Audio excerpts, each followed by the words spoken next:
Mesdames, Mesdemoiselles et Messieurs, bonsoir. Je suis très heureuse de vous retrouver pour parler d'agriculture, comme vous le savez, tous les dimanches en 15. Nous parlerons de l'oignon vert. L'oignon vert est beaucoup cultivé dans nos bas-fonds. Quelles sont les valeurs nutritives? Comment se fait sa commercialisation? Quelles sont les difficultés auxquelles les acteurs sont confrontés? Vous aurez les réponses dans ces 26 minutes. Ne décrochez surtout pas.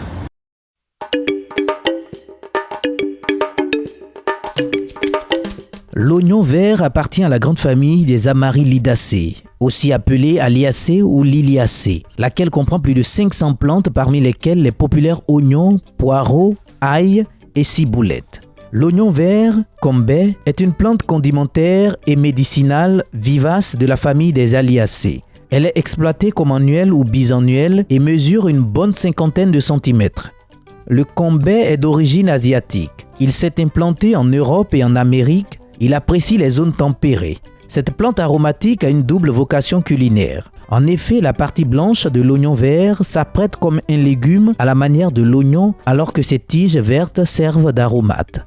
L'oignon vert, habituellement consommé cru ou légèrement cuit afin de conserver sa saveur et sa texture délicate, est beaucoup apprécié par les consommateurs.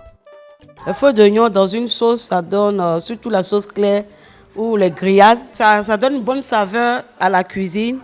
On peut l'utiliser dans plusieurs repas, comme l'omelette, la pomme de terre sautée, la grillade de poulet ou boulette, et aussi dans le sandwich. Feuille d'oignon là, ça parfume la sauce. En français on dit feuille d'oignon, en dula on dit yababrou, en yakuba on dit yabadé. Bon, ça vous parfumer la sauce, ça donne goût à la sauce. En Côte d'Ivoire, il n'y a pas de zone précise recommandée pour cette culture. On note à cet effet une production éclatée sur toute l'étendue du territoire, ce qui veut dire que toutes les zones agroécologiques sont propices à sa culture. Pour savoir comment elle se cultive, notre équipe de reportage s'est rendue sur un site à Abidjan tenu par des jardiniers. Nous avons pu échanger avec Sana Abdoulaye et Nombré Mohamed. J'ai fait oignon, j'ai fait salade, j'ai fait des piments, j'ai fait les menthes aussi. Maintenant, par oignon là, j'ai fait oignon là d'abord, j'ai fait des bites. J'ai fini de faire bites là, oignon ancien là, je lève un pour piquer. J'ai rose 2 fois par jour. Quand ça commence à pousser, je vais mettre des produits engrais. Voilà, les roses encore. Maintenant que ça commence à pousser herbe, j'enlève herbe là. J'enlève herbe là comme ça. Je viens le couper maintenant pour venir les mettre. Là, il rose toujours. Maintenant, quand ça arrive comme ça, quand voit que c'est propre, un moment, je viens pomper. Quand je vais pomper comme ça, quand voit que c'est propre, je mets engrais encore. Quand je viens mettre engrais encore, et puis copeau la met 2 fois quoi. Quand je viens mettre engrais là encore, je vois que bon, c'est pas trop arrivé. Je viens produire encore copeau pour venir les mettre. Là, il rose.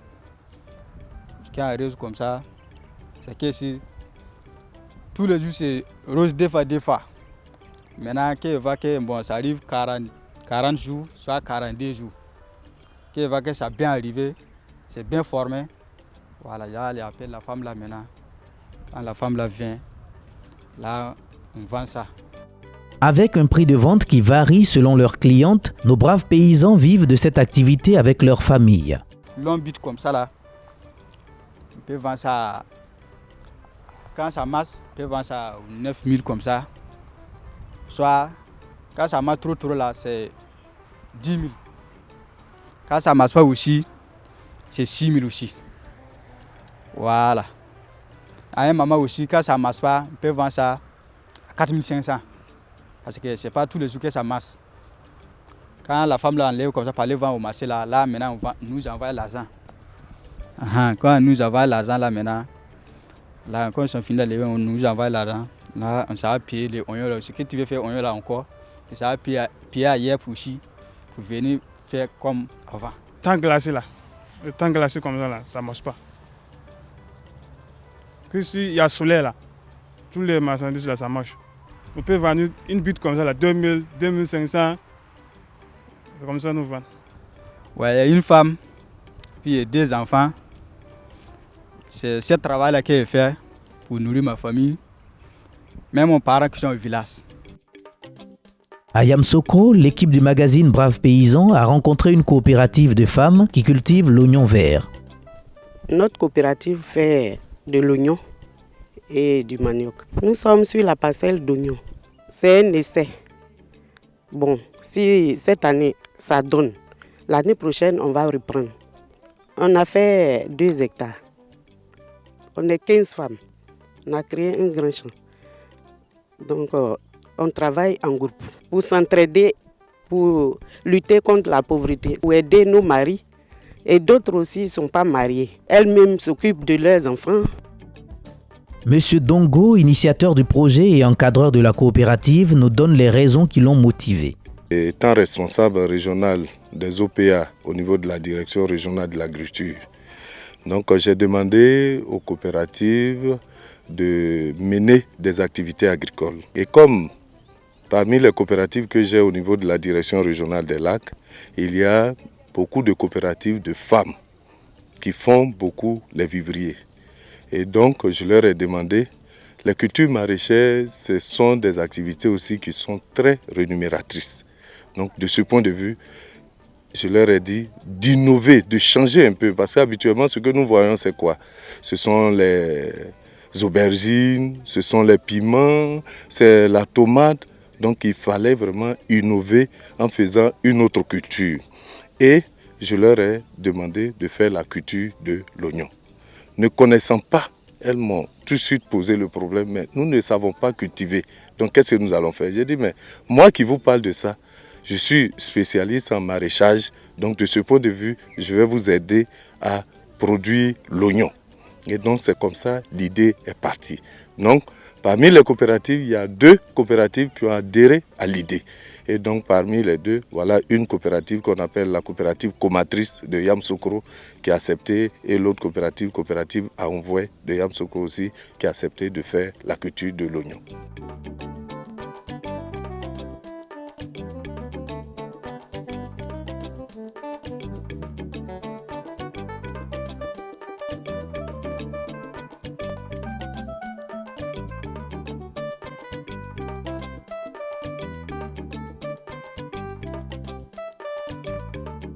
Quand je suis arrivé, la culture de l'oignon, les gens ont tendance à dire que c'est au nord que ça réussit. Mais nous, en tant que techniciens, quelque part, il faut chercher à comprendre pourquoi ça ne réussit pas au centre. Et donc moi, j'ai décidé de faire avec les dames pour voir si ça pouvait réussir. Mais bien avant, au temps de la CIDV, les gens m'avaient envoyé des semences, la CIDV avait envoyé des semences que j'ai fait faire l'oignon par les jeunes de Poussoussou. Ça a très bien marché. Et donc, les jeunes n'ont pas continué. Ça a été vraiment un regret pour moi. Et donc, comme maintenant, je suis le responsable des coopératives, j'ai dit, bon, les coopératives n'ont pas les moyens. Donc, il faut leur permettre d'avoir des moyens. Les moyens ne viennent pas du ciel. Il faut se mettre au travail. Et donc, c'est ainsi que j'ai vraiment initié la culture de l'oignon. Des jeunes étudiants venus donner un coup de main à cette coopérative encouragent leurs camarades à s'intéresser au travail de la terre. Nous sommes là dans le but d'acquérir un peu d'argent pour aller faire les inscriptions. Bon, on ne peut pas s'asseoir. Étant étudiant, nouveau bachelier, on est venu ici pour pouvoir avoir un peu de sous et aller faire les inscriptions. C'est pourquoi nous sommes là pour travailler. Le message que je peux donner à mes amis qui ne font rien, c'est que je leur exhorte à venir au travail, de ne pas se donner aux jeux au hasard, c'est-à-dire aux jeux de cartes, au poker et autres. Car ça, là, ça va les nuire, ça ne donne pas un bon exemple. Il faudrait qu'ils se donnent au travail. Il ne faudrait pas aussi attendre l'aide des parents, parce que seul le travail paye. Aujourd'hui, si tu travailles, tu pourras avancer sans problème, sans difficulté. Nous avions mis en place 4 hectares de culture d'oignons. Le résultat est positif. Donc je pense avec les femmes que nous avions fait.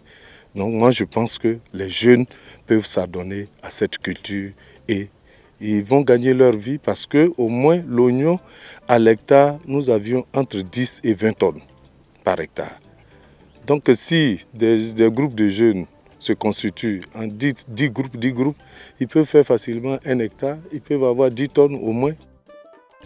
Le constat après les échanges, c'est que tous ont la volonté de produire assez, mais rencontrent d'énormes difficultés. C'est que moi je veux pour travailler. Ce machine, moi je veux. Et puis un peu moyen pour travailler. Parce que le jardin, là, travail, c'est pour moyen. Si tu n'as pas moyen, tu ne peux pas travailler au jardin. Tu ne peux pas travailler. Nous, on n'a pas les moyens. Les gens qui sont moyens, ils envoient les machines pour venir roser les machines. Mais nous, comme ça, on n'a pas les moyens. Nous, rose et arrosoir. On a besoin de soutien pour faire plus grand. On pourrait faire 4 hectares puisque tout ici là, nous appartient. On ne loue pas. Bon. Si on a une bâchée, parce que pour venir ici, ce n'est pas facile. En ville, là-bas, on ne peut pas faire les activités parce que c'est les terrains. Avec le plan directeur, on ne peut pas faire des activités. Même s'il y a les bas-fonds. Parce qu'ils ont fait les lotissements. Donc pour venir ici, il faut louer le taxi. Si on a un moyen de déplacement, on sera une bâchée comme ça, on sera très content. Nos jeunes gens nous aident à arroser, à les arrosoirs. Donc si on a une motopompe, ça peut nous aider. Selon certaines études d'observation, une consommation accrue de légumes appartenant à la famille des Aliacées pourrait exercer un effet protecteur contre certains cancers, principalement ceux du système digestif.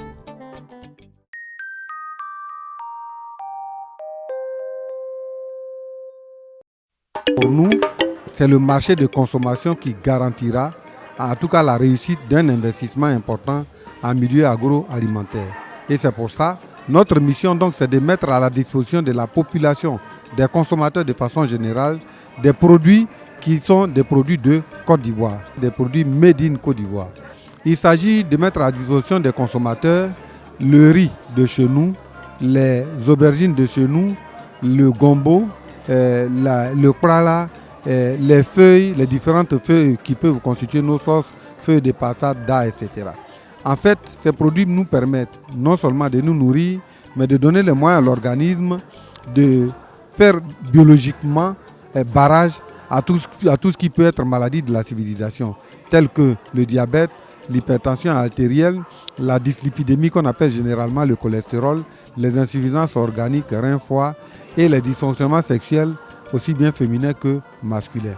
En fait, la boutique paysanne invite l'ensemble des consommateurs à faire un retour en tout cas à notre culture. Parce que de toutes les façons, qu'on le veuille ou non, aujourd'hui, l'Occident qui est notre référence, là-bas c'est un retour au bio. Le bio, ce sont les produits naturels. Or, l'Afrique a encore les moyens de proposer des produits qui sont naturels. Pour que les produits-là nous permettent de nous nourrir biologiquement, de nous d'assurer donc ce qu'on appelle la biomédication et d'assurer le bioéquilibre mental.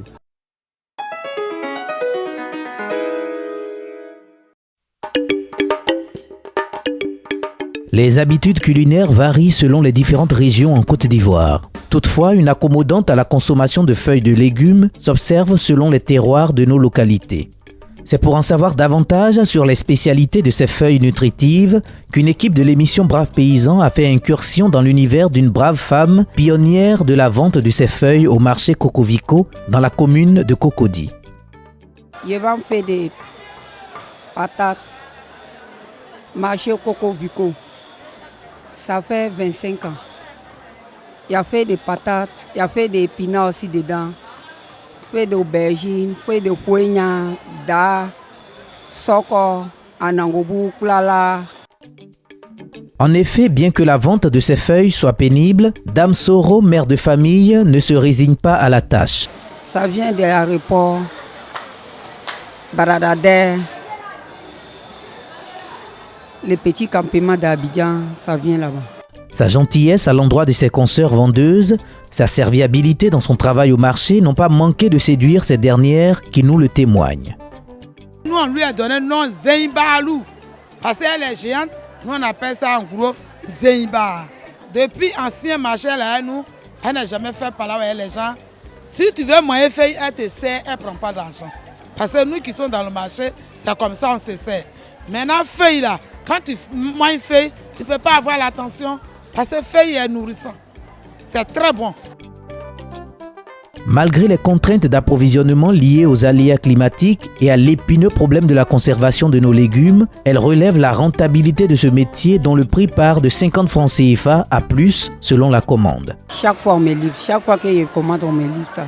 Ça manque souvent, mais quand ça manque les clients demandent donc on vend. S'il ne plaît pas ça manque. Quand s'il y a soleil ici ça manque. S'il pleut beaucoup là, ça manque. Ça fait des années qu'ils vendent là. Donc, moi, je ne manque jamais de feuilles. Je coupe les feuilles avec le couteau tranchant rapidement. Il y a des clients qui sont pressés souvent, mais je fais vite. Comme il y a longtemps ici dedans, ici rapide dedans. Donc, je me protège avec un tuyau. Comme je suis habitué là, le couteau ne peut pas me couper. Son expérience de 25 ans dans l'exercice de cette activité ayant fait tache d'huile, certaines de ses jeunes sœurs dynamiques dans le marché ont décidé de lui emboîter le pas en faisant comme elle. Je vends les feuilles de patates, les épinards, borombrou, soko, dalle, les koulala, toutes les feuilles en tout cas. Les feuilles sont bonnes, feuilles de patates, c'est très bon, c'est nourrissant. Quand tu prépares, toute la famille mange, il n'y a pas de problème de sang dans la famille. Épinards aussi, c'est pareil. Brombrou, soko et dalle, c'est pareil. Mais c'est manger feuille. La feuille, c'est très nourrissant. À la question de savoir pourquoi la majorité des ménages du pays mangent ces feuilles, certaines consommatrices prises dans l'instant d'achat nous donnent quelques bienfaits. Ce sont les feuilles de patates et les feuilles d'épinards que j'aime. Je fais le mélange et je fais ma cuisine avec. En tout cas, c'est bon. C'est bon pour la sauce. Ce sont mes enfants qui aiment beaucoup la sauce feuille. Elle fait quelques doléances tout en exhortant les filles oisives à entreprendre aussi dans ce créneau. Comme c'est difficile à couper, couteau tranchant là, si on a une machine pour nous aider pour couper, je serais heureuse. C'est mieux si tu as 2 000, 3 000, 5 000, allez-y. Vous avez payé des feuilles aussi, vous allez vendre, il y a des marchandises. Au lieu de vous promener, prenez un peu pour chercher. Un peu de marchandises pour vendre. Là, vous allez avoir à manger aussi.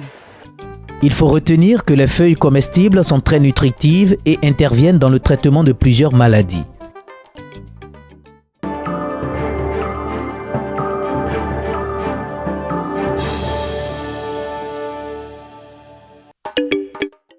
Dans le cadre de ces 10 ans d'activité, l'entreprise coopérative Kimbe Ecokim, il y a 3 ans de cela, avait procédé à Bonon, centre-ouest, région de la Maraoué, à la distribution de 30 camions de collecte de produits agricoles à ses structures de base. Toujours soucieux du bien-être de ses adhérents et cette dotation ayant impacté les performances des producteurs de cette localité, Ecokim, avec à sa tête son dynamique directeur général, Bamba Mamadou, accompagné de ses différents partenaires techniques et financiers, ont décidé de remettre le couvert avec leurs adhérents autour d'un dîner gala dans un prestigieux palace de la capitale politique de la Côte d'Ivoire.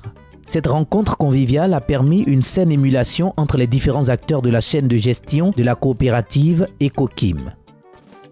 Elle a été succédée le lendemain de la cérémonie solennelle de remise de 51 camions aux producteurs de Ecokim, puis de la remise officielle des clés d'une école primaire dans le village de Amanikro, sous-préfecture de Saint-Fra.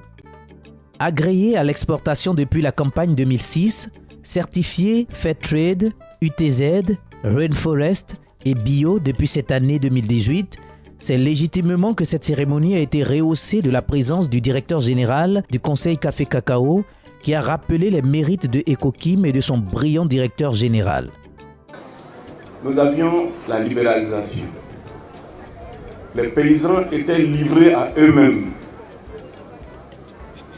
Et je crois que dès l'accession du président Alassane Ouattara à la magistrature suprême, d'avoir décidé de faire cette réforme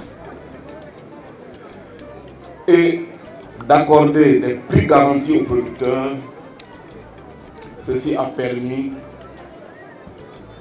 de mettre en place des organisations qui soient viables. Donc je voudrais, à votre nom, à vous tous, exprimer ma reconnaissance au président de la République. EcoKim a décidé de faire en sorte que les enfants aillent à l'école. Vous savez, la Côte d'Ivoire a été accusée à un moment donné d'amener les enfants dans les plantations pour travailler. Et vous avez tous observé les actions de la première dame de Côte d'Ivoire qui a pris son bâton de pèlerin à travers le monde et à travers la Côte d'Ivoire pour demander à nos planteurs de faire en sorte que les enfants aillent à l'école et qu'ils n'aillent pas dans les plantations pour travailler. Je constate que c'est un message qui a été bien compris au niveau des organisations coopératives qui sont dans le cadre de l'Union des coopératives d'EcoKim. Les adhérents de la coopérative bénéficiaires de ces actions initiées par leurs gérants approuvent par la voix de leur porte-parole ces initiatives. C'est une grande joie pour nous, récipiendaires de ces dons, de nous retrouver avec la crème du cacao en Côte d'Ivoire, à savoir le DG du Conseil Café Cacao et toute sa délégation. Nous voulons vous remercier et dire merci encore pour cette cérémonie. Même la jeune féminine se réjouit de la construction de la cantine qui viendra apporter une alimentation à leurs enfants et des résultats scolaires plus satisfaisants de ces derniers. Notons que de grands groupes internationaux comme nationaux partenaires à la SCOP EcoKim participaient de façon remarquable à la fête. Fairtrade est un certificat, comme j'aime le dire, de révolution. Quand on est Fairtrade, on se bat pour avoir des partenaires. Mais quand on a les partenaires, on leur démontre que nous sommes mûrs, que nous avons une vision. Et notre vision en tant que Fairtrade, c'est un monde dans lequel des producteurs comme vous profitent des fruits de leur travail, prennent des décisions eux-mêmes pour leur bien-être, sans que personne ne vienne de leur dicter. Grande joie est de voir notre partenariat avec EcoKim continuer de se développer conformément à ses ambitions. Et nous l'en félicitons. Avec EcoKim, au bout de la deuxième année, je dirais, de partenariat, nous sommes passés d'une banque secondaire à devenir sa quasi-banque aujourd'hui. Galvanisé par tous ses soutiens pour le travail abattu et sachant que d'autres challenges attendent encore son équipe et lui, le dévoué directeur général donne quelques approches de plan d'action pour la pérennité de la filière. On doit construire une école en Côte d'Ivoire qu'EcoKim va réaliser, qu'on va appeler École Café Cacao. Dans cette école, on va apporter tout le savoir-faire aux élèves après le BPC, de la production, l'application et le traitement des produits phytosanitaires dans les plantations, la collecte, la cueillette, la fermentation, le séchage, mais aussi tout le processus d'exportation. Donc pour nous, ça va permettre de résoudre un peu les problèmes de main-d'œuvre qui existent aujourd'hui, mais permettre aussi à la jeunesse d'apprendre le métier du cacao de façon pratique. Nous avons des écoles qui permettent de former les enfants au niveau mécanique, donc pourquoi pas dans le café cacao. Voilà une de nos visions. C'est dans une belle ambiance qu'a pris fin cette cérémonie.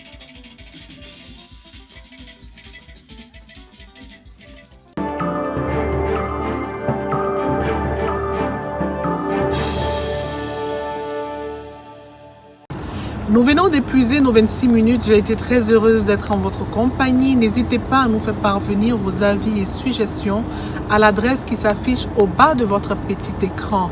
Vive l'agriculture pour que vivent nos braves paysans plus épanouis. Que Dieu protège la Côte d'Ivoire. Rendez-vous dans 15 jours. À très vite.